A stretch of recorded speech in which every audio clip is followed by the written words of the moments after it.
Mira Patel had always lived by the rules. An English teacher in her mid-30s, married to a dependable man named Arjun, and living in a modest townhouse on the edge of Lahore, her life was a neat line of symmetry. Tea in the morning, school by 8, home by 5, dinner by 7, and lights out by 10. Safe, predictable, entirely hers. But predictability has a sound, a quiet hum like an air conditioner at night. And one day, Mira realized she could no longer hear it. Something had shifted. It began during the school's annual literature festival. A guest speaker, Danish Saeed, a novelist from Karachi, arrived to deliver a talk on modern love and loneliness in urban Pakistan. He was charming, with a quiet intensity that seemed to pull her in even from across the room. She watched him speak about connection, about how people lose themselves in the rhythm of routine, and how sometimes in the middle of being good, they forget to be alive. After his talk, she met him briefly in the staff lounge. "You asked a good question," he said, smiling. "I didn't ask anything," she replied, confused. "You did," he said, tapping his temple. "In your eyes." Their affair didn't begin in a storm. It started in the stillness. Coffee after school, a shared laugh in the library, conversations about poetry, about how she missed reading for herself. One evening, she stayed late under the pretext of preparing exam papers. Danish offered her a ride. In the car, with music playing low and the city glowing faintly beyond the windshield, he reached out and touched her hand. She didn't pull away. The first kiss happened in his rented flat 2 weeks later. Rain lashed against the windows, as if warning them, but Mira let it happen. It had been so long since she felt wanted. Not needed, not relied upon, not tolerated, but wanted. She told Arjun she had joined a book club. Every Thursday evening, she dressed a little too carefully for a simple book discussion. Arjun barely noticed. He was buried in his work, a senior auditor for a firm that was always in some financial storm. He trusted her. Why wouldn't he? Mira wasn't the kind of woman people suspected. And that was the dangerous part. She had built her life around trust, around order. The guilt came in waves, but it never outweighed the desire. In Danish's arms, she felt like a woman who could still choose something reckless. She began writing again short stories, love letters that would never be mailed, fragments of poems scribbled on receipts. It wasn't love, not in the purest sense. Danish never asked her to leave her husband. He had his own demons, his own failed marriage, and 2 sons he only saw on weekends. But what they shared was something sacred in its secrecy, an island where both could breathe. Mira sometimes wondered how it would end. All affairs end. She knew that, in discovery or in silence. She prayed it would be the latter, but fate doesn't care for prayers whispered between stolen hours. It was Arjun who found the note. Mira had written it and never sent it. A confessional, half poem, half apology. She left it tucked inside a copy of the bell jar, perhaps unconsciously wanting it to be found.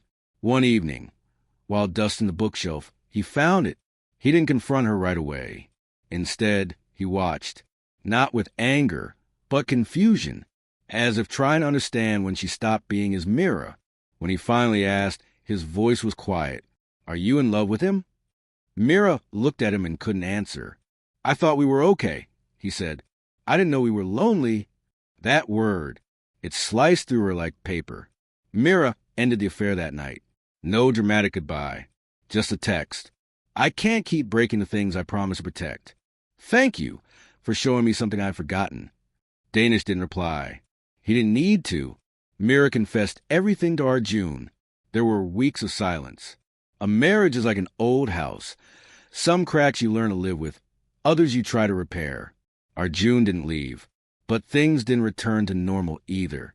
There was a new stillness now, not of predictability, but of reckoning.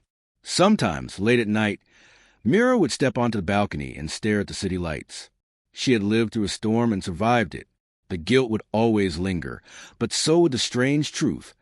For a brief moment, she had felt more alive than she ever had, and that, she knew, was its own kind of heartbreak. Months passed. Mira and Arjun became polite with each other, like neighbors who once shared a childhood but now only share walls. The silence wasn't cruel, it was careful. Every word between them was measured, every touch cautious, as if afraid the wrong move might shatter what remained. They tried. They went to dinner. She bought him a new wristwatch for his birthday. He brought home flowers once, white roses that said, "I remember," but not, "I forgive." In bed, they lay back to back. Mira threw herself into work, into her writing, into long walks by the canal where she didn't need to explain her silence to anyone. Her stories changed.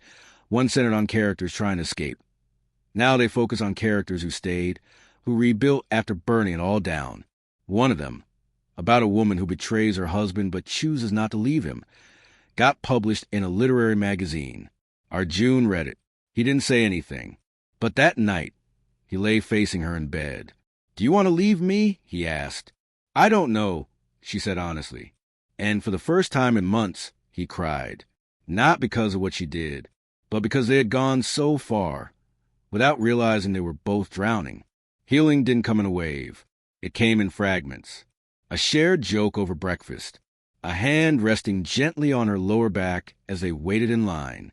A night when they made love slowly, without expectations, without pretending. Arjun agreed to couples therapy. Mira showed up every time. They didn't speak of Danish again. His ghost lived between them for a while, then slowly began to fade, not into forgiveness, but into acceptance. She still thought of him sometimes, not in longing, but with quiet gratitude. He had awakened something in her. But it was Arjun who stayed, who listened, who said, "Let's try again," even when it hurt to say it. One morning, while sorting through old journals, Mira found a folded letter addressed to Danish. It had no stamp, never sealed. She opened it. Danish. What we had was not a mistake, but it was borrowed time. You gave me a mirror, not a future. I saw myself in ways I hadn't in years. That was your gift to me and my debt to pay. If you ever wonder if I loved you, know that I did. But I love what I chose even more. The chance to rebuild what I once thought was dead. Goodbye. She smiled, folded the letter back, and burned it in a ceramic bowl on the balcony. Ash floated up into the sky, like wishes never made. Mira and Arjun eventually moved to Islamabad, a fresh start in a new neighborhood where no one knew what they had survived. They adopted a rescue dog. Mira began leading creative writing workshops on weekends. Arjun learned how to bake.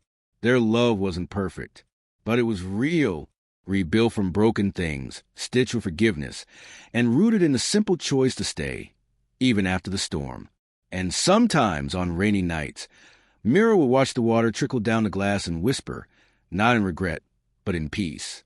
I lived. I hurt. I healed. And that was enough.